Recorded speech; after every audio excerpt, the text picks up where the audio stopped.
program for this class is on 19, the other part is on 21, and then we also, of course, have the Pro Twins, which are on page 21 as well. So effectively it's Super Light B, which only has 2 people on it, and then the Pro Twins. So see, the Pro Twins are lined up in that whole second group. They've got the orange number disc and the black italics on them, and then we have our Super Light class here in the front row with people like Gab Veltmeyer, who we were talking about before on that GVR Gab Veltmeyer Racing Special. Somebody in the back of the field, man, oh man, did they try and take an advantage from that or what? And it has got them advantage. Hello, South. Somebody here has had an engine failure, and that's exactly what you don't want, because they've got their bike and they're just trying to get it out of the way. Is that Jason? Jason Easton, he's the lap record holder in this class, and Jason's been away from racing for a number of years. He set the lap record here at, 7 years ago, 2011, at a time of 1:37, a very good time indeed. The good news, oh, hello, he's been able to get a fire up. He's been able to get a fire up. That's the great news, but he quickly looked behind, but I hope that the field wasn't coming, because that's a recipe for disaster. And there's our Pro Twin field to get away. So what we call a split start, which allows 2 completely different races to occur within the same racing environment. Our electronic MXT, that stands for motocross and track timing. They can get a perfect run at timing the results and splitting them up. So when we're talking about our winners, we'll generally be talking about super lights, but it could in fact be a very good Pro Twin that's joined that field as well, and the results afterwards will be separated. So even though somebody might finish up in 21st place in the race, they could well be first or second in our Pro Twin, which has been our split group. Brought to us by Budget Motorcycle Spares and Spider Super Lights in this F3 class, and Jason Easton's come back, and our oh, there we go, and look at the bike upside down and just falling over. Thank you, Glenn, for pointing it out. Another pair of eyes that we've got here. Motorcycle New Zealand president and Glenn Williams, and just once he puts his finger out, we can then... Oh, that was one of the top runners too, Nathaniel Diprose from Auckland, but the important thing is picking his bike up, number 88. Oh, he's trying to pick it up, but he's fallen over himself. Sit down, needs a bit of a breather, but wow. Yeah, a bit of an awkward place to get another bike to come off and clobber you, so maybe...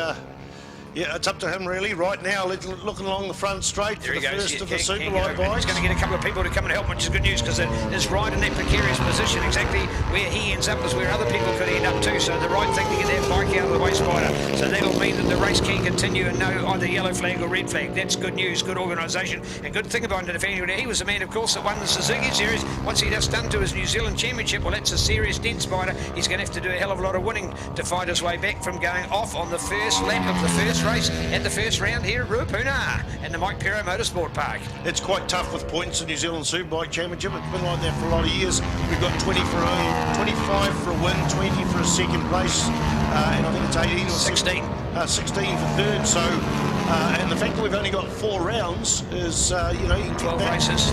Yeah, that can be gobbled up. You don't need too many of them, but at the end of the day, he's walking away there, and hopefully our bike's okay too, and he's okay to get out in the next one. Now, my eyes are going to be particularly on Jason Easton's lap times, because he is the lap record holder. He's had some improvements, including a mid-speed titanium exhaust pipe on that. And remember, he stopped 100 metres from the start line, got it going again. So it'll be interesting to see what lap times he can produce with no bikes in front to dice with and maybe slow him down. So already on lap 1, we're looking around for our timing screen to refresh itself. We've got 28 competitors on the track, and it was Gavin Veltmeyer, Johnny Lewis from Nelson there, fresh from the Nelson Street races. Jacob Stroud, that's good. Jacob Stroud qualified about 7th or 8th, up into 3rd place on the beautiful Kramer Bridgestone slot machine. And that's... It's funny you say that, Spider, because I thought exactly the same until I saw the front row, and he was in 4th place. He was on the outside of the front row. So all of a sudden, to think that, so how did he get up to get that kind of placing? Because I thought as well that he had not qualified.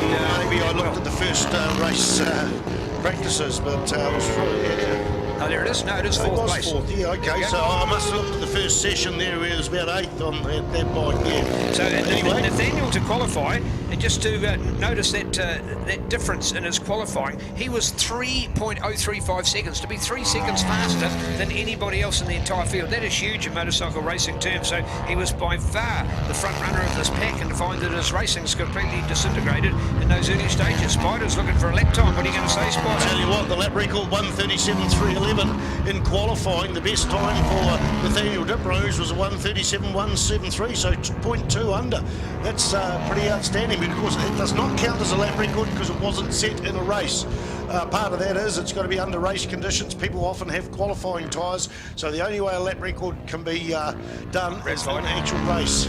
And indeed it does, as we watch this dual class event going on. In fact, call it tri-class as well, because we have Super Light B. Super Light B is an opportunity to be in non-championship racing, just to be supporting the racing and just having a go. You're not as competitive with that other group, so it means that your points are acknowledged. I'm unsure as to why we'd have somebody as good as Scott Finlay, one of the riders in that Super Light B, to do that, but maybe it's that he's got a lesser powered bike or something. I'm sure that he'll know as to why he's made that choice only to be in our B group today. So a tri-class of racing, Super Light B and the Pro Twin, but mainly the Super Light Bs, they tack on to the end of the Super Light points, and then because it's only a support class, and for the championships, the Pro Twins, and it's all on for their racing at the moment. So great to see. There we go, Spider. Gavin Veltmeyer there in first place going through there, and in second place we've got Chris Huddleston, Dennis Charlotte. Johnny Lewis has been pushed down to fourth, Jacob Stroud in fifth, Ashley Weller on the 57 machine.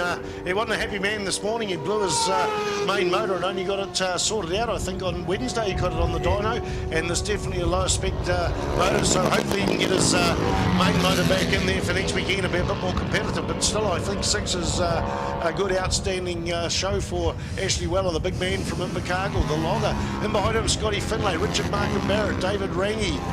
David Rangi, I don't recognise that name as the screen disappears. Let's look down further down. Matty Dunlop in 16th place, and in fact he's been shunted down there a little bit, so can't find out exactly where he is. But Matty Dunlop's wife Kendall got second in the sidecars. We've got a few husband and wives racing here, mainly in the sidecars, and of course we've got the Goddard family, Kevin Goddard and son and daughter Josh and Olivia there in the 300 class, and the daughter in the 250 class as well. So quite a few teams out here are of mixed parts of the family. There's that going through. Number 63 goes through the start-finish line. Looking out, I've lost the leaders. It's so busy out here. Gavin Veltmeyer looks like he's going into the dipper there.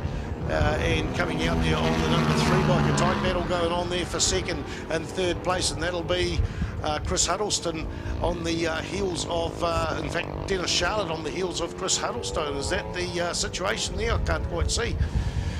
Keen to watch out for that one. Remember, it's only 9 riders in our Super Light now. That's a far lesser number than we've seen in Super Lights in the past, Spider, which I think is starting to indicate that a lot of these guys have moved up to more production-based classes, which is great for the sport. This is a class that was, I suppose you'd say, filling a gap on the program, as in the fact that it wasn't one of the big league bikes, so it's a sort of a small engine, backyard, back shed, don't get me wrong, it's nothing, the bikes are not inferior, it's just that they're of lesser capacity. And now that a production-based motorcycle can provide you with so much power and performance, a lot of guys are opting to be on a production-based bike, and it also gives you the reliability, because not everybody's a backyard mechanic like we used to have 20 and 30 years ago in our country. So part of the difference and separation now between these classes, and you might politely say the Super Lights are in the twilight era for racing in New Zealand. But maybe we said that about 125s when there was only 6 entries, Spider, and now we've got 11 in the event this year. So bring them back, that's all I can say. Great to see these kind of classes, and of course our Motorcycling New Zealand president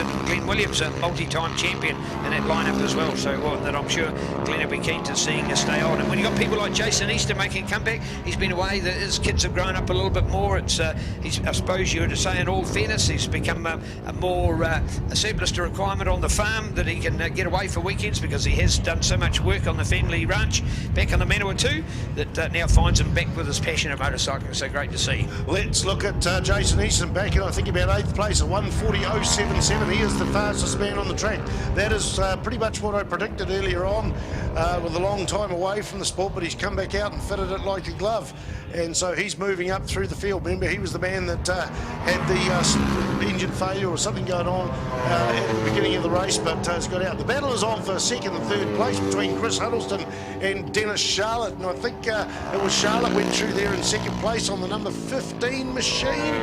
Yes, indeed. Dennis Charlotte goes through in second. Chris Huddleston, I was watching him over the hairpin. They're off towards the hairpin now. There is Gavin Veltmeyer going through Icom. And I've watched Dennis for many, many years, a local specialist, and we've just told you in the previous race that one of the earlier races, how many championships he's won. And I watched Chris Huddleston go on the brakes, and normally Dennis would gobble a lot of people up there, but there was nothing in it there. Although right now you can see Dennis Charlotte coming out of that same hairpin there, and he's maybe got about 30 bike lengths, and he's starting to reel in Gavin Veltmeyer. What are we talking in terms of lap times? Gavin Veltmeyer's out in the front on number 3. He wears the number 3 because he was third in the New Zealand Superbike Championships in the Superlight class last year. But right now, Gavin Veltmeyer, a 139.6, a 139.4 for Dennis Charlotte, and 139.9 for Chris Huddlestone. Then we go into group in the 140.41s. Johnny Lewis there in 4th place, Bill Ritchie. Indeed, and so much to look out for. Again, the screen's not quite showing the clear separation of our Pro Twins as well, which I was hoping it would do. I had arranged that with our points people from earlier in the day, but for whatever reason, it's not reflected in our commentary booth. Fastest man on the track now, Dennis Charlotte, 139.4. 139.4. So if we look at our super light record at a 137, we are way off that. So that has really given us a massive gap, so to speak, in losing Nathaniel Diprose, because Nathaniel was as well, of course, one of our stars in the recent Suzuki series, plus in fact showing he was the fastest man here by far. And then, well, to finish first you got to finish, Spider, and there's the ultimate epitome of that, because unfortunately he's down out. So let's look now at our best performance by a Pro Twin pilot in that next group out there. So we'll be keen to see if we can just keep the momentum running with this field at this stage. Looking out there for see some of the riders who might be best up there. People like Nick Kane, he will be a front runner, I feel for sure, in Pro Twin. Ben Rosendale, we've seen Ben exceed in the past. Matt Dunlop will be one. Liam Underwood, another for Watson Racing out of Kumeu, will be one, I'm sure. So keen to look out for our best performing Pro Twin. That's the one where you see the bright orange number discs and the black italics on them. And as we look down through there at the moment, I've got Jordan Burley at 8th place overall, Spider. So I think it'll be Jordan Burley on the Suzuki SV650 courtesy of Handy Rentals, DK Designer Homes, Hazel, Te-Rapa Automotive Repairs, Beaming White, Metzler, K&N, LS2, F1 Engineering, Honda Hamilton, Burgeon Signs and Pudeline Oils. Hamilton's Jordan Burley, 8th place overall, the first of our Pro Twins, brought to us by Budget Motorcycle Spares. Yeah, don't forget too, there's a couple of 16s out there. There's number 16, which is Callum Guy, the local Christchurch man. He's been, well, his grandma bought his bike. Wendy Ashmore Guy bought the bike. He's sort of mentioned a couple of times he really loves these Pro Twins, and all of a sudden he's on one of those. And he runs Warren Guy's number, the late Warren Guy, one of the stalwarts of the club for many years. He runs the number 16 for him. Also, Nick Otherwood's normal number in Pro Twins is number 16, so he's listed as 16A on the timing screen. Don't forget, folks, you can watch all this racing. White flag's out. You can watch all this racing in about 2 days' time when Grant Collingwood from CTAS Text to Web Systems Live Timing puts it on the Internauti. It's on there now live. People can watch it all over the world right now. Also tomorrow, but it will become available free of charge in a couple of days as well. When he gets time to load it all up, depends on his other commitments. First of all, he's got to unpack his major setup there. There's a hell of a setup he takes around the countryside for this. It's good to see Motorcycle New Zealand bring back Grant Collingwood. He's such a legendary. He's had a town named after him. Yeah, of course he is. Yeah. Grant in Missouri and Grant in Mississippi. It's a true story. I don't know if it's that Grant that was named after it. And there's a Collingwood as well. Really, exactly. Yeah, as we look out for our results here, CTAS Live at the moment, and talk about Gav Veltmeyer up there, along with Dennis Charlotte, Chris Huddlestone, Johnny Lewis. We didn't used to see a lot of Johnny on racetracks. He was a street circuit man. He'd go all the way from Nelson to the Burt Munro, and you think, oh, well, we'll see him at the up-and-coming nationals at places like Ruapuna and Levels. No, it wouldn't appear there, and he would just see him back at more other street events, like his home event in Nelson. So good to see him coming to tracks like this, because he really is starting to improve his racing and deserves to be in our top riders, Spider. He did win. He did place 10th in the New Zealand Superlights last year. But oh no, mate, it's so hard to remember all these riders. Yeah, he did number 10 but he still runs his number 54. But yeah, I watched him hard charging in 2 classes at Nelson last year. So here we go. Checkered white flag still out there. Here we go. Checkered flag. Yep. There it is, the number 3 to cross the line. Absolutely brilliant. Yes, indeed. What a great run, and there'll be nobody more pleased than obviously the rider himself. What a great run from Gav Veltmeyer. Thoroughly deserved of performance out there. So good on you, Gav. Nice to see super light racing. So there we go.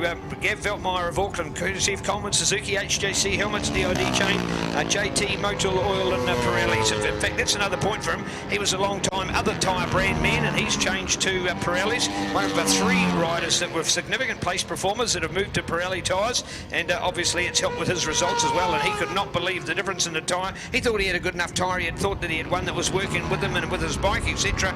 But he joined the masses, he joined Pirelli. We know that they're controlled tyre for World Superbikes, and the Pirelli has made a difference to him and his performance, and it's been proved out here with the first race in the opening round at our Super Light Championship, brought to us by Budget Motorcycle Spares. So well done to Gav Veltmeyer, all the way from Auckland. Hey folks, don't worry for the fact that he's from Auckland. You couldn't ask to meet a nicer guy. Lovely wife Julie, that's his main support there back in the pit. She'll be as delighted as we are to see Gav take that victory. And if with Nathaniel Dipro's out, somebody had to capitalise it, and he's done so. And I'll tell you what, he's going to be a hard man to peg back there, and he got a good buffer, as Spider was talking about in the commentary throughout the race. Chris Huddleston from Christchurch getting a good placing in there, and of course local hero, no other word to use, for Sir Dennis Charlotte, and picking up courtesy of Mike Steen, Hoogie's Budget Motorcycle Spares, Underground Brown, Heat Miser, Race Supplies, Shoei RST with Pirelli, Kiwi Suspension Services and Motorcycling Canterbury. So Dennis Charlotte, and this is the class that he has, one of the classes he's not won before, Spider. Yeah, definitely. Super Light, I don't think he's got his name on his title. No, he had trouble with that two-stroke last year.